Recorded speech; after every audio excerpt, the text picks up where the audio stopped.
L'arrivée d'un nouveau-né au monde est souvent synonyme de joie intense pour les parents après de nombreux mois d'attente. Mais le diagnostic d'une maladie à la naissance, telle que la drépanocytose, peut modifier la dynamique familiale au moment où les nouveaux parents s'y attendent le moins et cela implique de nouvelles habitudes. Agnès Ouazaï, 36 ans, est mère de 3 enfants. 2 d'entre eux ont été diagnostiqués de la drépanocytose. Agnès a découvert l'état de ses enfants lorsque le premier avait 5 ans.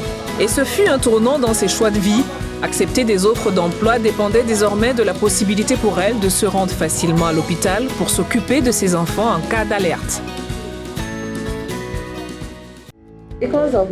En raison de l'état de mes enfants, j'ai dû refuser beaucoup d'offres d'emploi compte tenu de l'emploi du temps de ces derniers. Victoria Awot-Ouassi a découvert très tôt l'état de sa fille. C'était lors d'une visite à l'hôpital alors qu'elle vivait aux États-Unis et il lui avait été proposé un dépistage à la naissance.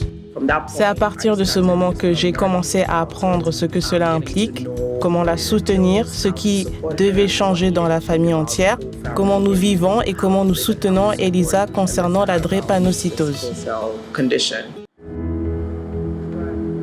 L'Organisation mondiale de la santé reconnaît la drépanocytose comme une priorité de santé publique.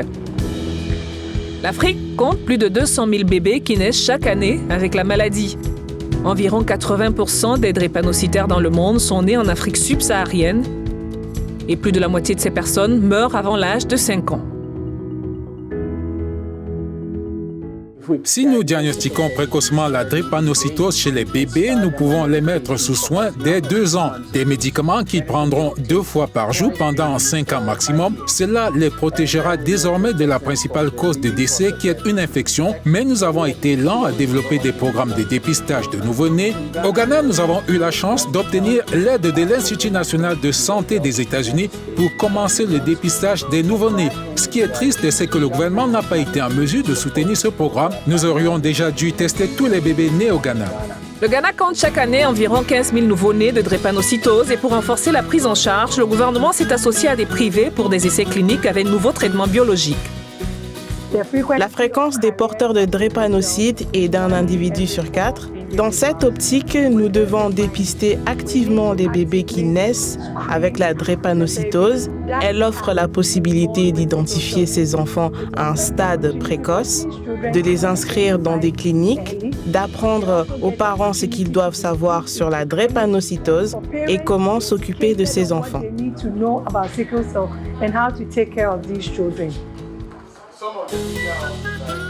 La fondation dirigée par le professeur Kwaku mobilise des ressources pour traiter ceux dont la drépanocytose est déjà confirmée. Nous avons créé la fondation en 2004. L'idée était de former un groupe de plaidoyer qui pourrait travailler avec le gouvernement, différentes organisations, la communauté des entreprises et aussi des organisations internationales pour essayer d'obtenir un certain soutien afin de développer des services pour les personnes vivant avec la drépanocytose au Ghana. Le dépistage des nouveau-nés et le diagnostic annuel avec des soins complets améliorent le taux de survie. Le Ghana dispose maintenant de 11 centres de traitement de la drépanocytose et y compris des installations de dépistage de nouveau-nés. Pourtant, l'Afrique peine à multiplier ce genre d'initiatives.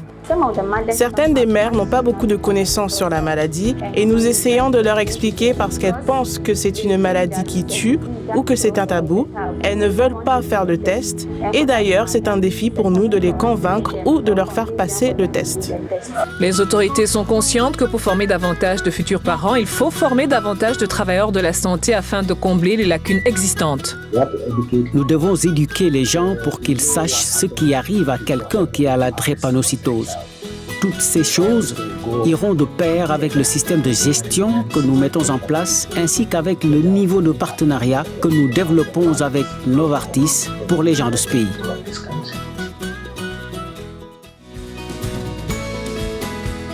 Il est évident qu'un engagement et un effort soutenu sont nécessaires pour assurer l'avenir des enfants ghanéens et africains atteints de la drépanocytose.